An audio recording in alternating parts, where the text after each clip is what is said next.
ассалому алайкум. Биёем мефаҳимем ки чи адади мусбат, чи адади манфӣ. Адади мусбат гуфта ададеро мегӯянд ки айдати чапаш плюсай. Адади манфӣ ададеро мегӯянд ки айдати чапаш минусай. Айдати чап гуфта чиро дар назар дорем? Масалан, агар ман нависам 10, дар ҳамин айдати чапаш минус монам, ин мешавад минуси 10, ин мешавад адати манфӣ. Агар ман нависам 20, чапаш плюс монам, мешавад плюси 20, ин маъноро дорад ки адати мусбат. Лекин агар ман 30 ам нависам, ҳамин 20 ам нависам, ку 20 холи нависам, плюса намонам. Адади мусбата ду тарзи навиштанаш ҳастад. Ба плюс ё ки бе плюс. Ҳар душам ҳисоб мешаванд чи адади мусбат. Анака биёем бифаҳмем ки чӣ маъно дорад агар айрии зиндагӣ гирем. Айрии зиндагӣ минус маънои қарза дорад, плюс боша маънои пул доштана дорад. Маънош 10 сомон қарз дорем, 20 сомон дорем, 20 сомон дорем. Анака агар ҳамин фаҳмо боша маънои минус, маънои плюс дар математика чиай? Қарзу доштан. Анака биёем ҳал мекунем якчанд мисол. ҷамъу тарҳи ададҳои мусбату манфӣ. Масалан, менависем чӣ? Минуси 20 ҷамъи 50. Минуси 20 чӣ маъно дорад? Маъноро дорад ки ман қарз дорум 20 сомон. Плюс маъноро дорад ки дорум 50 сомон. Қарз дорум 20 сомон, дорум 50 сомон, 20 сомон қарзи ман метавам, мемонад дар кисаи ман 30 сомон. Барои чӣ минус намеша? Барои ки пулои май барои он мешавад плюс. Агар ман нависам минуси 20 минуси 50, ин чӣ маъно дорад? Маъноро дорад ки ман қарз дорум 20 сомон, қарз дорум 50 сомон, ҳамагӣ чанд сомон қарз дорум? Ҳамагӣ қарз дорум 70 сомон. Ҳамагӣ қарз дорум 70 сомон. Барои он минус навистем. Лекин агар ман нависам 20 тарҳи 50, мо гуфтем ку баъзе вақт адади мусбата дар айдати чапаш аломати плюс нависта намешавад. Барои чӣ? Барои он ки дар инҷа якум омадагӣ, ҷа ҳечи набоша, маъноро дорад ки дар инҷа плюс ҳастад. Ин чӣ маъно дорад? Ин маъноро дорад ки плюси 20 маънош 20 сомон дорем, қарз дорем 50 сомон. Қарзамон бисёртарай, 20 сомон метиҳем қарзимона, чанд сом дига қарздор мемонем. Агар 20 дошта бошем, 20 сомон қарзро метиҳем, мемонем 30 сом дига қарздор. Биёем бо чӣ менависем? Бо менависем ки масалан бо ягон мисоли дига. Минуси 60 плюси 40. Қарз дорем 60 сомон, дорем 40 сомон. 40 сомона метиҳем, бо мемона қарз 20 сомон. Кадом ҳолат ҷавоб ба минус мешавад? Ҳамон вақте ки қарзамон бисёртар бошад. Агар пуломон бисёртар бошад, ҷавоб қатъи плюс мешавад. Агар қарзамон бисёртар бошад, қатъи минус. Ҳеҷ ҳолати ҷамъу таршай. Анака бифаҳмем ки зарбу тақсими ададҳои мусбат манфӣ чӣ маъно дорад. Агар ман нависам 4 зарби 5, ҳамин навишт чӣ маъно дорад? Ин маъноро дорад ки ман дорум 4 та 5 сомона. Ё ки ман дорум чӣ? 4 дона 4 та 5 сомона.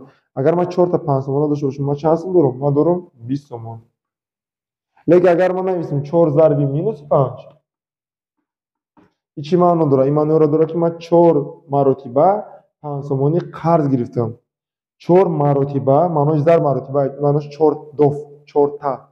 4 та 5 сома қарз гирифтам. Ман ҳамагӣ чанд сом қарз дорум? Ман ҳамагӣ қарз дорум 20 сомон. Ана лекин ман агар нависам минуси 4 зарби минуси 5, ин чӣ маъно дорад? Ана ин минус озираша ман маҳкам мекунам. Ин маъно дорад ки ман 4 доф банк рафтам, 5 сомонӣ қарз гирифтам. Ман ҳамагӣ ай банк чанд қарз дорум? Ман қарз дорум 20 сомон. Мерам банк гашта, мегӯям ки ман мехоҳам қарзамро биспорам. Оё маро мегӯянд ки касе ба айтани ту қарзото спорид. Ин минуси дим чӣ маъно дорад? Ин маъноро дорад ки касе ба айтани қарзоро спорид, ё ки касе қарзои туро чо карданд? Дуздиданд. Вақте қарзота бидузанд, ин кори хуба. Ин маъноро дорад ки ту қарз споридан шар нестай. 4 маротиба қарз гирифтем, касе айтани мо спорид. Маъноро дорад ки мо 20 сомон плюс даем. Барои ки 20 сомон гирифтему, обратно наспоридем. ин чӣ маъно дорад? Ин маъноро дорад ки бародаро ё хоҳаро, ҳангоми зарб агар ададҳое бошанд ки аломаташон ҳархела бошад, ҷавоб минус мешавад. Агар ҳангоми зарб ададҳое бошанд ки аломаташон якхела бошанд, ҷавоб чӣ мешавад? Плюс мешавад. Лекин ин қоида кай кор мекунад? Фақат ҳангоми зарб. Минус зарби минус метиҳад чӣ? Плюс. Маънош ҳангоми зарб дута аломати якхела метиҳад плюс, ҳангоми зарб дута аломати ҳархела метиҳад минус. Лекин агар зарб набошад, ку мо намегӯем о минус зарби минус мешавад плюс, барои ки инҷа зарб нестай. اینجا ما چی میگیم؟ قرضداریم داریم. با چند تا دیگه مثال کار میکنیم برای اینکه همین را 100% فهمیم.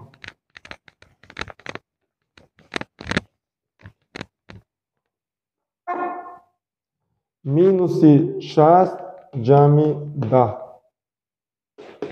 60 قرض داریم 60 سومون، داریم 10 سومون.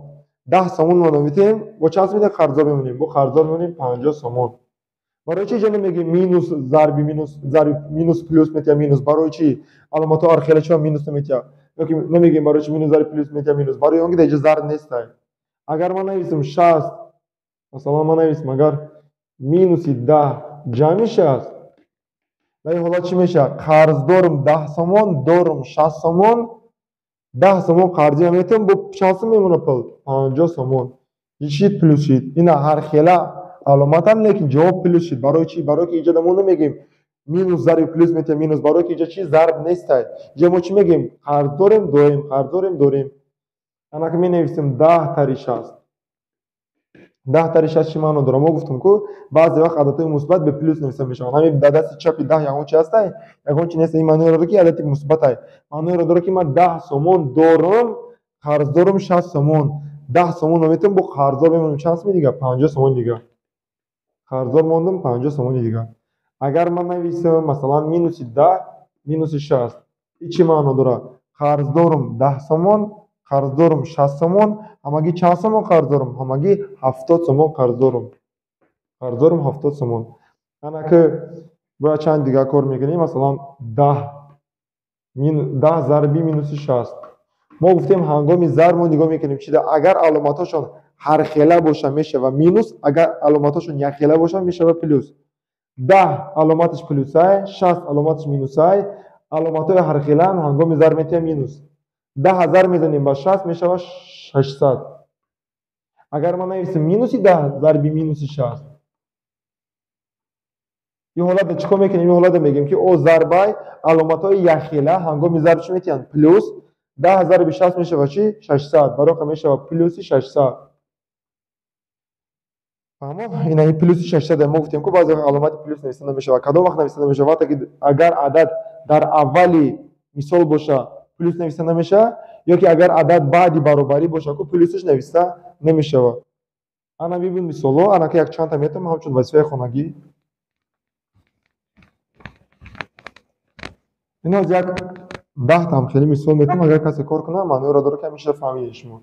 -20 -30 -20 پلوس 30 20 -30 -10 پلوس 60 10 به 70 گیریم. 10 -15 6 ضرب -5 -6 ضرب -5 و 6 ضرب 5. اینا مثال رو حل کنین اگر همش کار کرده تونیسه این معنی رو داره که میشه فهمیدید. تمام. این مثالای وظیفه خونگی. اما که مثالی مشکل تر میفهمونم. مثال مشکل تر داد چی میتونه؟ اگر من نویسم -40 -2 ضرب -10 جمع 4 ضرب -30 -200. اما که این مثال مشکل تره چی حل میکنیم؟ قاعده خیلی که اگر که عدد ضرب شده باشه ضرب میزنیم، اگر عدد ضرب نشده باشه پروسه می نویسیم.